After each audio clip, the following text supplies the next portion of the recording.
Welcome back to Arielpaints. Today I'm going to show you how to paint two different versions of a unicorn.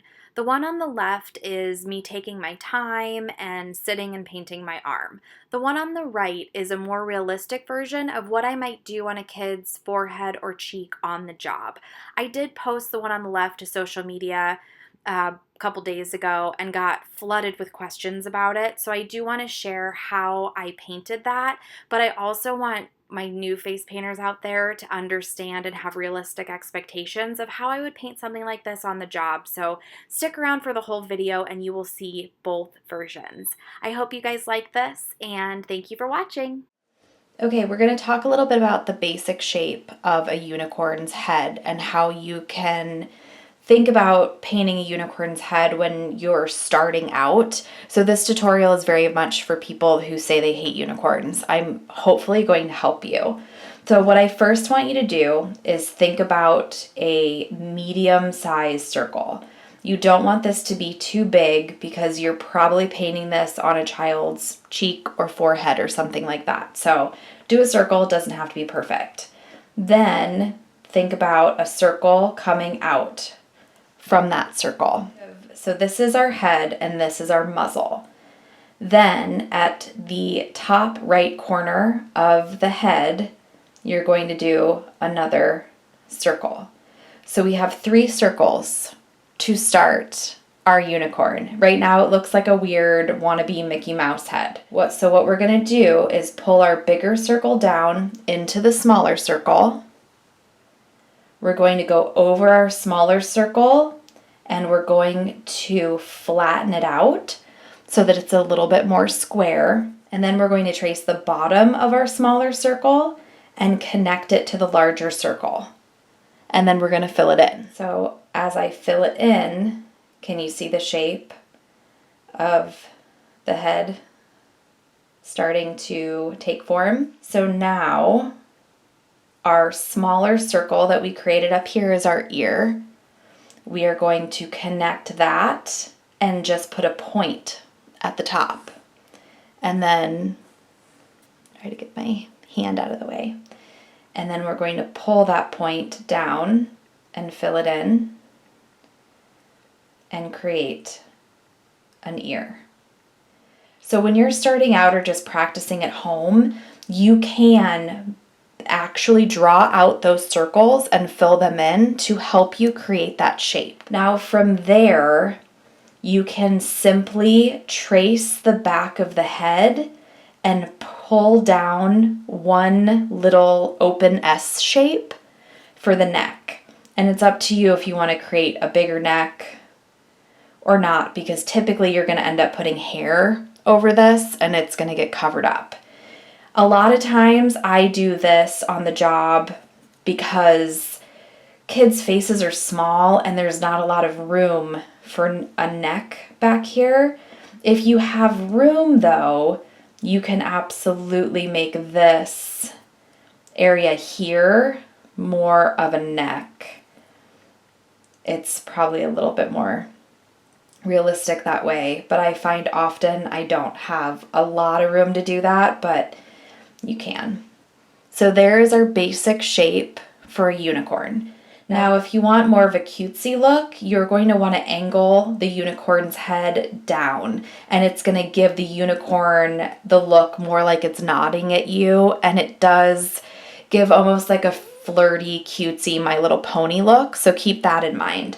This one, obviously, the direction of that nose is going very horizontal and very straight out. Often you're going to want to change that depending on where you're placing the design on a child's forehead, cheek, arm, yada yada. Another thing to consider is if you square out the nose and make it fairly short, you are going to get more of that My Little Pony cutesy look.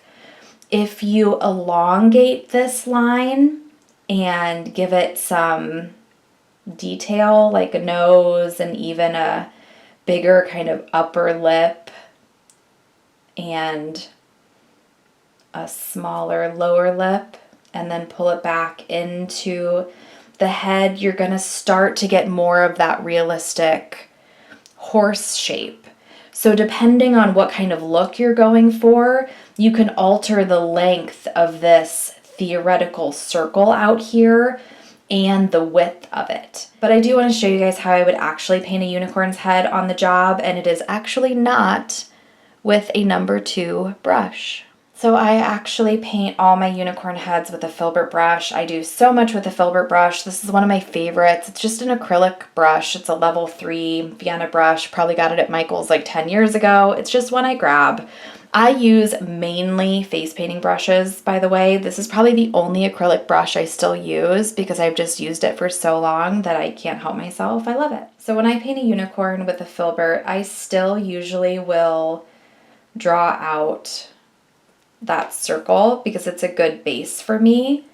But then I skip the step of drawing out the other circle and I just start creating the shape.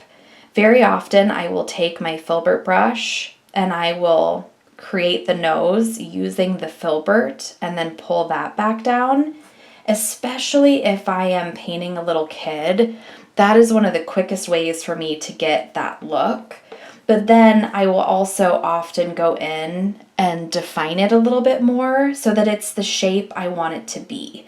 I love a filbert brush because I can lay it down flat and start the shape really easily, but then I can go on its side and I can pick it up and do things like create more of a chiseled nose, pull down a bigger upper lip, and even create that lower lip much easier, and I think very quickly to create my unicorn's shape.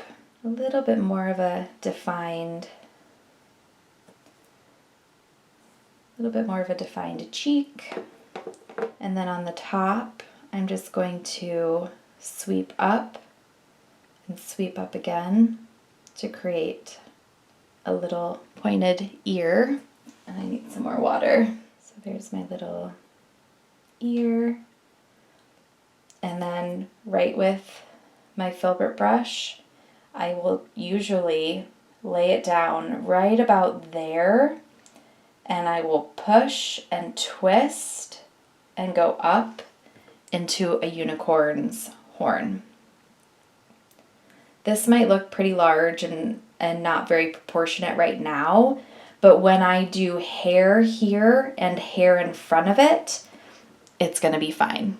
So now from there, I want to pull a neck down. So I'm just going to take my filbert brush and swoop a neck right down underneath it. So on the job, I do that very, very quickly, and the shape isn't always the same. It's actually never the same. Sometimes the ear is up here, sometimes I'll do a second ear, sometimes this is a little bit more rounded at the top.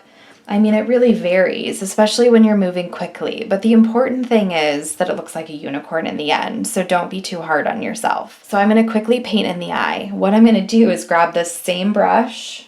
I'm going to get most of the white out.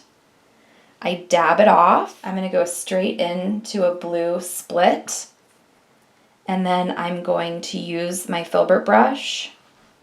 And I'm going to create the pupil of the eye with the curve of the filbert brush.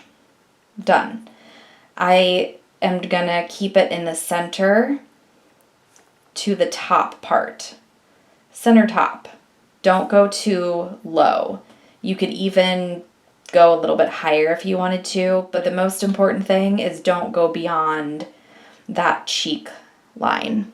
Okay? I'm painting the pupil now so I can do the detail work around it later because I want that to start drying while I do the hair. So I love the Fusion palettes. This one is the double palette, and I'm going to use these for my rainbow hair. I'm going to start by using the reds and oranges and then move into the orange and greens. Then I'm going to move into the greens and yellow, and then I'm going to move into the turquoise. So I'm going to go ahead and use a 1/2 inch angled brush from the face painting shop. All right, so for hair, I'm going to start up the top, and I'm going to pull it around to the horn and down, and then end on the tip of my brush so that it's got a nice little bouffant-y look to it. So I'm going to go to the base of the ear, fill in with the heel, and then lay down the entire brush and give it a little swoop. The bigger you make it, the more like beauty queen bouffanty it's going to look, which is what I was going for with my original unicorn that I did this with. Now for the orange and yellow, I'm going to go over the top of my horn, and then I'm going to stop before I get to the end of my other stroke. So now I'm going to go right at the base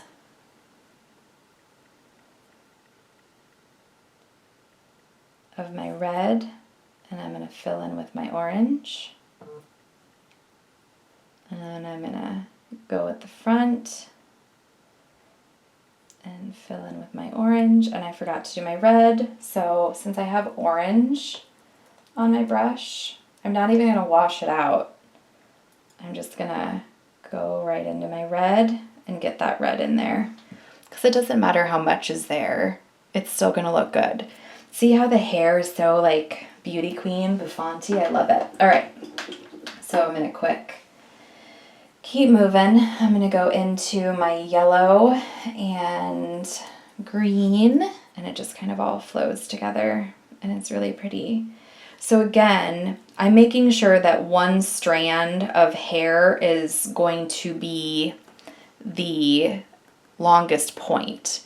And I'm not ending everything at the same point because it's going to look less organic. I'm pulling it together, but the red is the longest point here, the orange is the longest point here, so that there's some consistency.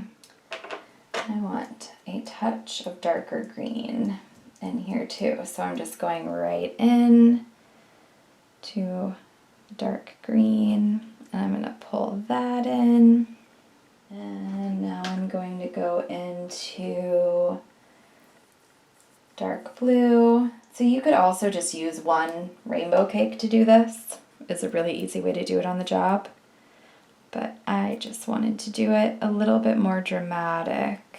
All right, so here comes the blue and the turquoise, and I'm going to end that at a little bit of a tip right there. And I'm going to pull, I think I want just a touch of blue at the top.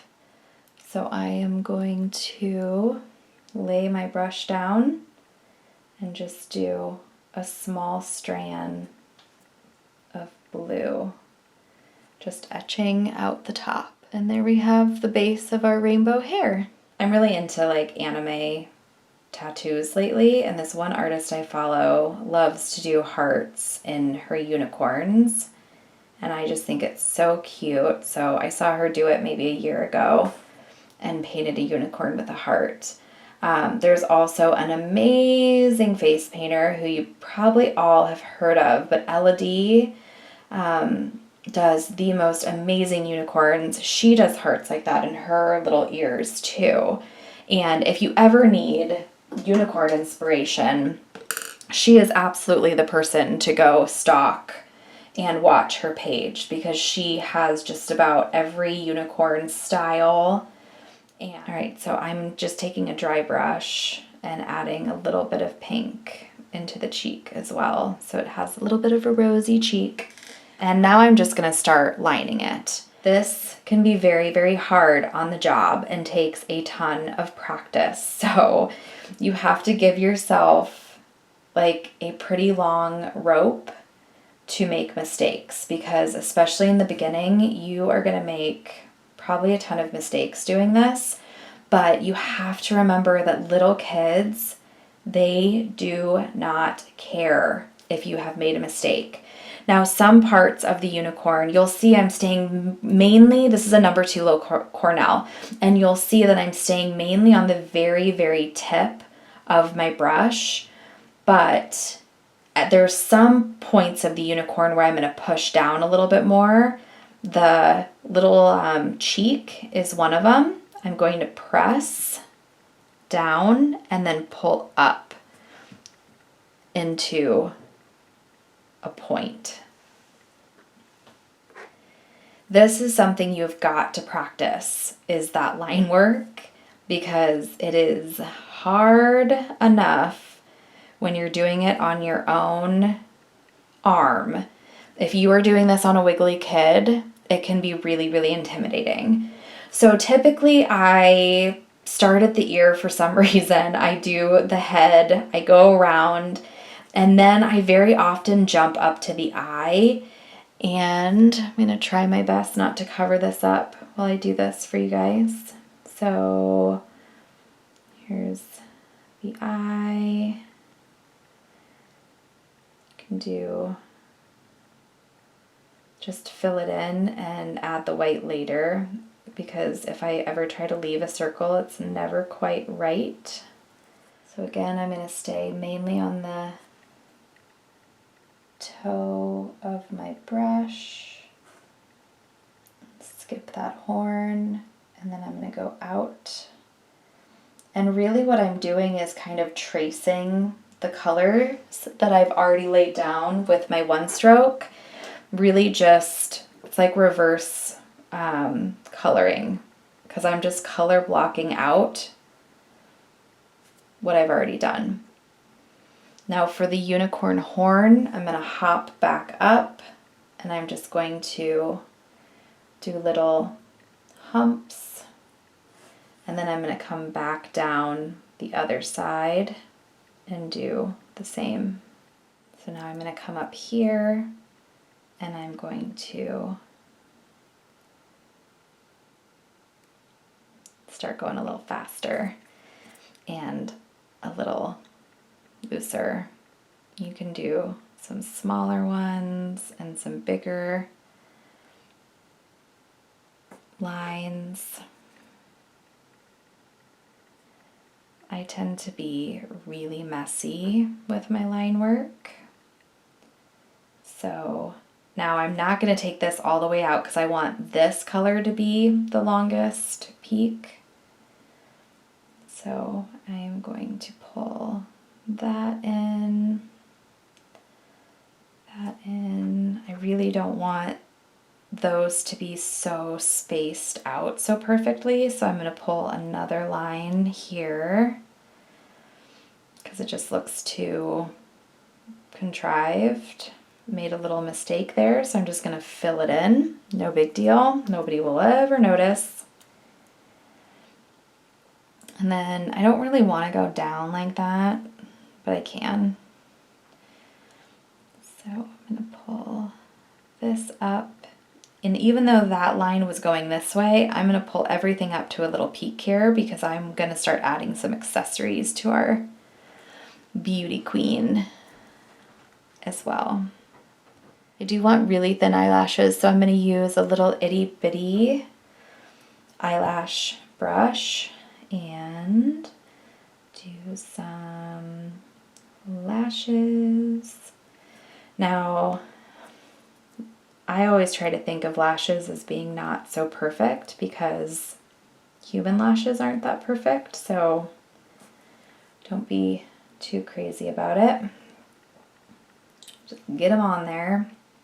So very often I will take that same filbert brush with white and I'll start highlighting the hair. I especially do this on the job because my filbert brush already has white on it, and I am trying not to waste that paint, and it's just really easy.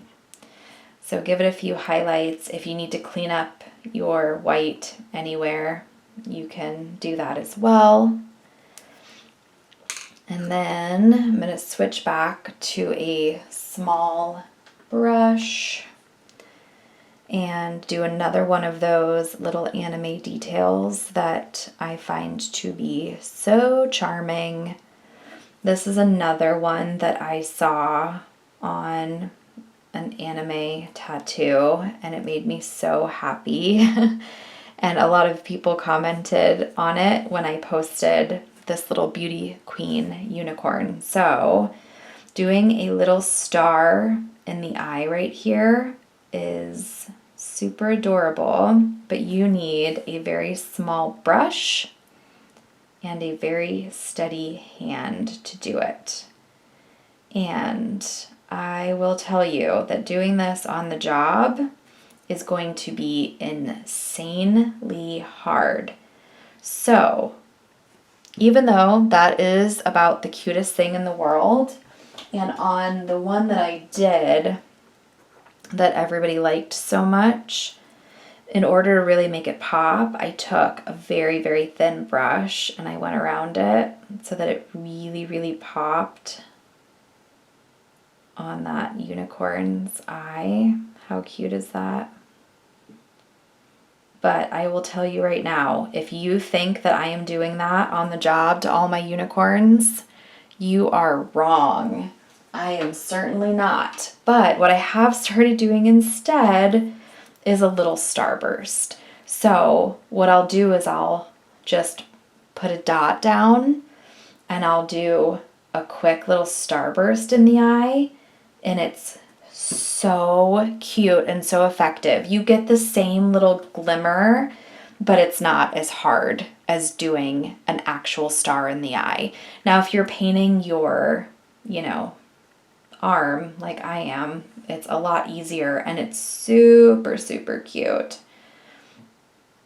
So while you have white on your brush, just go ahead and clean anything up. You can even highlight your horn if you want that to be a little bit crisper. So another thing I enjoy doing if I have time is giving my unicorns a little bit of jewelry. Just do a dot and a dot there. And then I'm just gonna fill it in with some turquoise, and when that dries we can highlight it with white as well. I also like to give my unicorns bows, as some of you have probably seen. And surprisingly enough, I do that with my filbert brush as well. I run it through a split cake, this time turquoise and yellow, and I'm just going to lay some color down and then line it out with black to really create the shape of a bow. And it is just super cutesy. You can also make little beauty marks on them if you want to. So you can do another little heart right here on the cheek, like a little beauty mark. So there we go. There is my rainbow unicorn. And another tip I'll give you guys, if this intimidates you, doing that eye on the job, one of the easiest things to do is to just do a little sleeping eye with flicks of eyelashes instead, or you can do it the other way around and have it be this way, like a little closed flirty eye. It is just as cute. And you can eliminate a really, really difficult step on the job, especially if you're a beginner. Do not make yourself do something like this on the job. This is not realistic if you just started face painting. Just do this. It's cutesy and sweet and will only take you a second.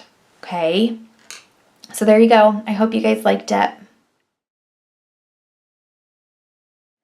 Now, I love doing fun, elaborate designs on my arm for inspiration to paint and when I just feel like painting and taking my time and having fun. But what I don't like about it is that it gives people very unrealistic expectations of what you should be able to do on the job. So now I'm going to show you how I would paint a rainbow unicorn on the job.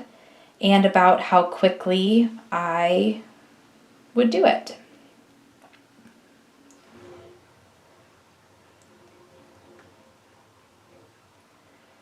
So as you can see, I've got the general shape. It's far from perfect, but it will do. And then I'm going to take a 3/4 inch and I'm going to go into a rainbow, and I'm just going to pick up half of it. So I've got, and I'm going to let this part dry, and I'm going to start at the back, and I'm going to do a swoop and another swoop and then another one, and I'm going to go reload it with all those colors, and I'm going to lay it down and do a little swoop, and then I can do it again and again if I want to, but probably not necessary. And then I'm going to load it up again. I'm going to go at the top of my unicorn and give it a little twist. The red is a little transparent, but at an event, I don't care because I only have 3 minutes to paint this unicorn. So then I would grab my brush to start lining it out, and I'm going to start at the ear, give it a little bit of a peak, probably do a little hook, and then I'm gonna line that hair, make it more interesting by going back over it. One thing you might have noticed I did is I started here and then I went back and back again, rather than starting and doing a line and then going back to this point and starting over again, because I'm doing this quickly. I also move around the unicorn like this. I don't do all the hair at once. What I would do is then jump up here and line the horn. And remember, I'm going fast. I'm not trying to be precise. I have a little kid in my chair who only has a very short attention span. So I want to be quick. So I'm just going to follow this line back, and I'm going to follow it back again, and follow it back again, and follow it back again until I start to run out of paint, and then I go back into my paint. I'm going to go right here and finish off the neck. I'm going to go back up here and start adding in my lines for my hair. I want this to be really fun. You can add in all sorts of little curls here if you want to. You can even do little hooks on the end, doesn't matter. And for the eye, if I don't want to create that full eye, I always do just a little kind of dip and some long lashes, and it's just as cute. I sometimes will do a little cheek. I'm going to do the back of the neck, and this is where we can add in a few things if we want to. If the kid in my chair still has some patience at this point, we can do some highlighting, but they might be over me and over face painting altogether, and it could be time for some glitter, a quick stencil, and we're done. That is a realistic rainbow on the job unicorn.